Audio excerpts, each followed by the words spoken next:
Welcome to What's for Dinner Tonight. So tonight I'm going to do a completely new recipe, something I've never made before, and it's inspired by two things.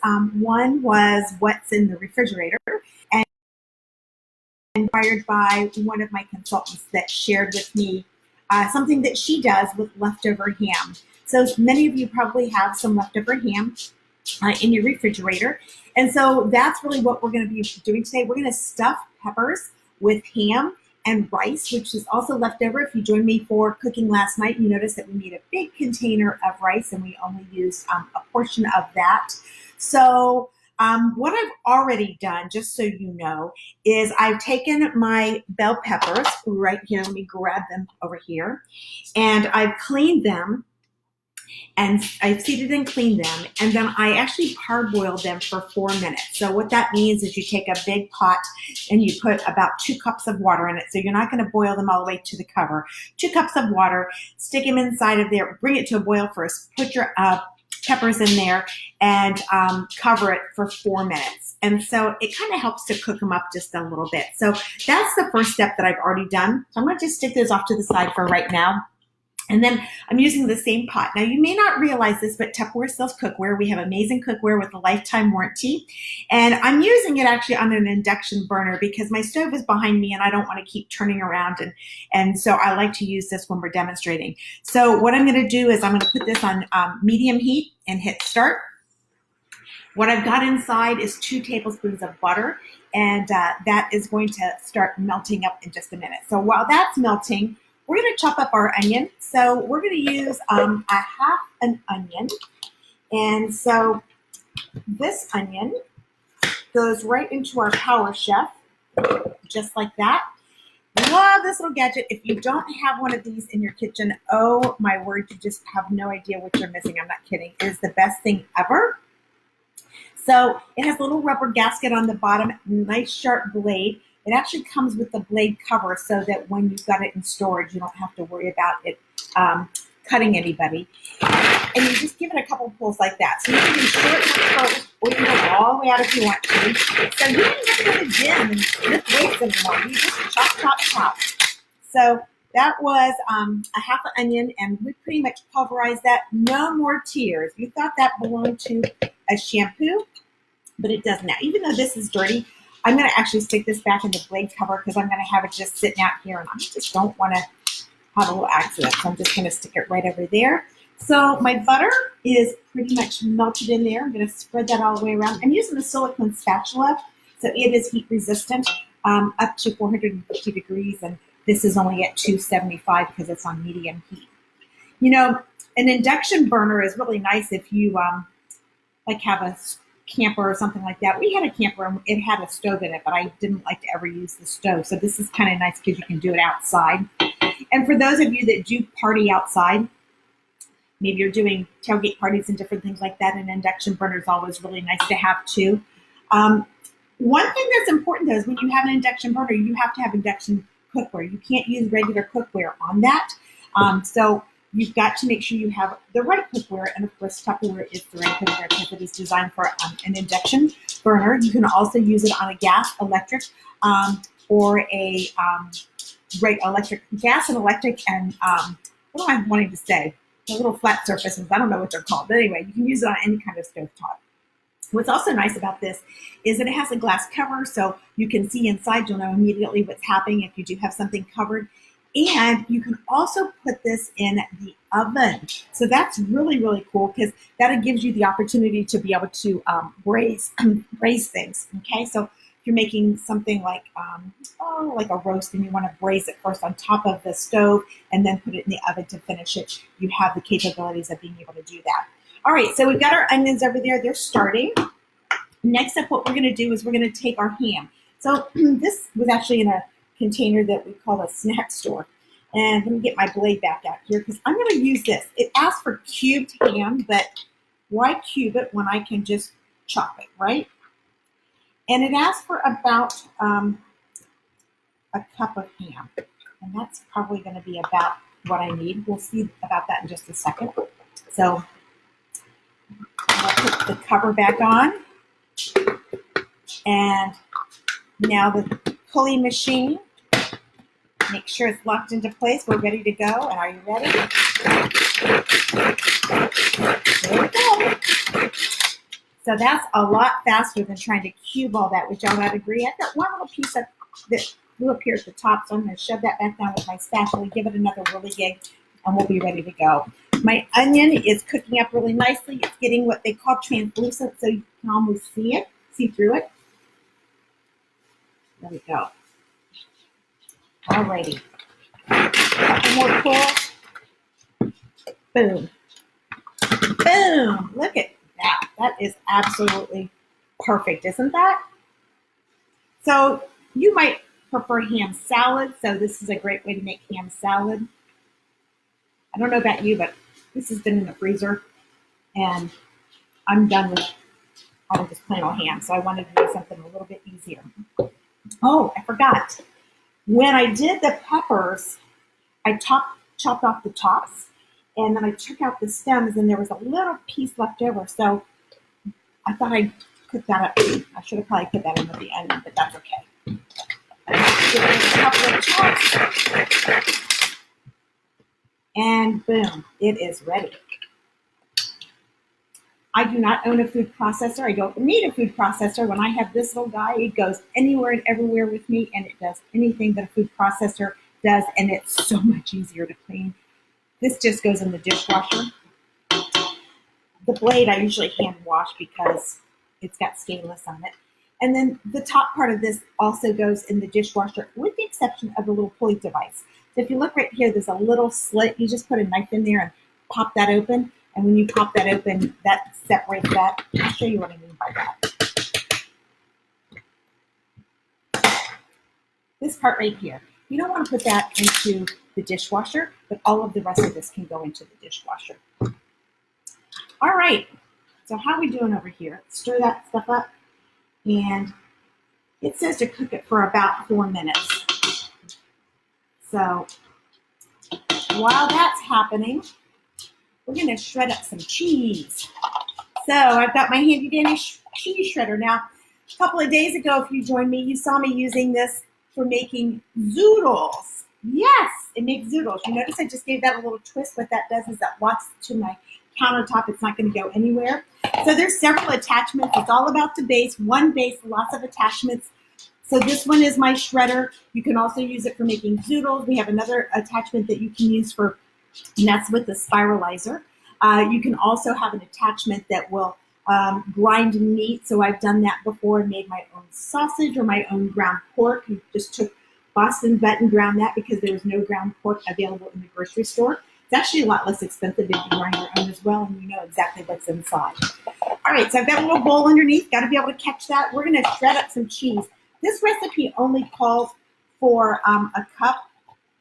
I'm going to shred extra. And the reason I'm going to shred extra is because I do like to keep it in the freezer. I don't put it in the refrigerator.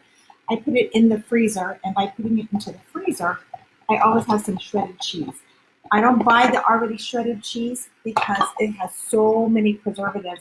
And this is so much less expensive. If you've got kids in the house, put them to work at it. This will be so much fun for them. So I have way more than a cup of cheese. Whoops. There we go. And then when we're all done, guess what? It goes in the dishwasher. Yay! All right, so there is a little bit left in that top part. I can't see it though because of the way it's facing, because I have it facing you. So that's where you just use your knife like this and give it a little push out. There we go. Let me move this out of the way. All right, let's see how we're doing over here. So the ham was already cooked. We just need to make sure that the onions get soft and the bell pepper gets soft as well, okay? So we've got onion, bell pepper, and ham cooking along there. All right, so something that it asked to do at this point was to reserve some of the water that you boiled your peppers in, all right? So this is what I'm going to do. I just saved about a half a cup of it. So remember there was 2 cups really that I put in there. So this is about a half a cup. I'm going to add that in here. And now we're going to put our rice in. So this rice I already had cooked. It was left over in the refrigerator. We cooked it last night for dinner. Some of you may have joined me. I made curry last night. So I need 2 cups of rice.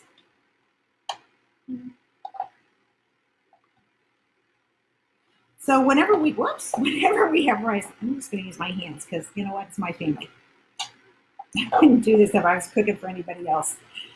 So whenever we make rice, I typically make a lot. I use 3 cups of rice before it's even cooked up, which then results in 6 cups of rice. And then we eat what we're going to have that night, and then we put the rest in the refrigerator. And you can use it then the next day to have fried rice or something like this as well. Heats up beautifully. Now, I know some of you are probably watching your carbs and you're thinking, I wonder if you could do this with cauliflower rice. I have no idea. Haven't tried that with a recipe like this because this is my first time making this recipe. I've made stuffed peppers before, but never with ham. Usually it's with ground beef. So this one, I'm just kind of chopping up my rice there because it was a little bit lumpy there because it was in the refrigerator. Alrighty. So I'm going to turn this up just a little bit, just to get it to heat up a little bit. It is on low, or medium I should say. Next up, we're going to add a tablespoon of parsley. Now I would ideally use fresh parsley, but all of my herbs died. So, and I can't get any more in right now, so I'm just kind of stuck with dried. I have a little herb garden where I have mint and parsley, and my green onions are still alive. And so is my rosemary, because that's almost impossible to kill. My basil's dead, everything died, gone. All right, so that was a tablespoon of parsley. But like I said, fresh would have been a whole lot better. All right, and next up, we're going to add a cup of shredded cheese, okay? All righty, looking good. And we're only going to cook this long enough for that cheese to melt together, which isn't going to take very long. Okay, stir it constantly. I don't add salt when I cook, but I do add a lot of pepper.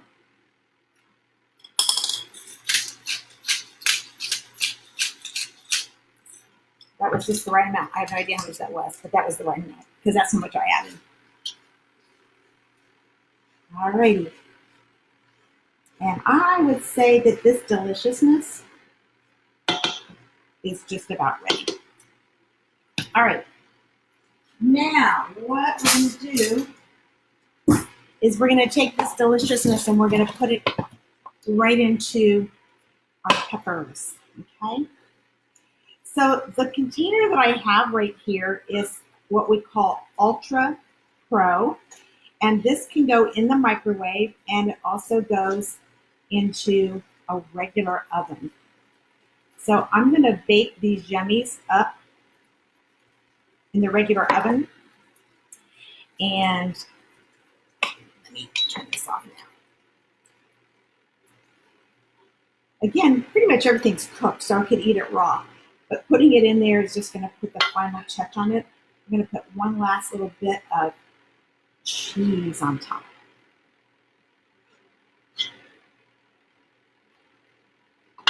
All right. Now there's actually some more left over, so guess what that's going to be? Can you imagine what that's going to be like tomorrow with eggs? Okay. So I don't know if you guys can see these without, because if I tilt them, they'll come popping out. So I'm going to try to hold them. There they are. Oh, yum, yum. And I'm just going to add a little bit of cheese on top. And I'm going to put this in the oven for about 15 minutes. Whoops, come on back here.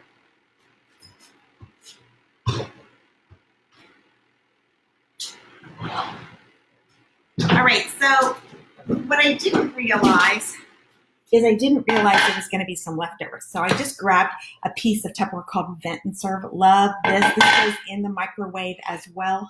And anytime we have any kind of leftovers, that's what we use. But I'm going to just scoop this all out and put it into this Vent and Serve. And the reason I wanted to do that is I wanted to show you how clean this pan gets. Because you just saw me put cheesy goodness inside of here. And yet, I'm not going to have a big old mess to clean up. So that's going to end up being something with breakfast tomorrow. All right, so let me grab a paper towel. That'll be the easiest way for me to do this for y'all.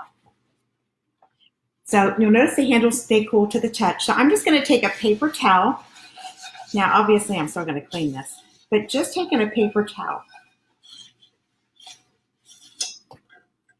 Look at that, you guys. Isn't that amazing? I know, right? So this cookware is amazing. And if you don't have any of this in your kitchen, you really want to get it. And so the best way to get our cookware is by hosting a Tupperware get-together and getting it for free or half price. Or you can join Tupperware because as a brand new Tupperware consultant, guess what? You get the whole entire set for free when you have qualifying sales. So this is the bomb.com, okay? So that's it. Those are going to cook for about 15 minutes, and I'll take a picture before we eat it, and I'll make sure to post it down in the comments. So thanks for joining. Bye, everybody.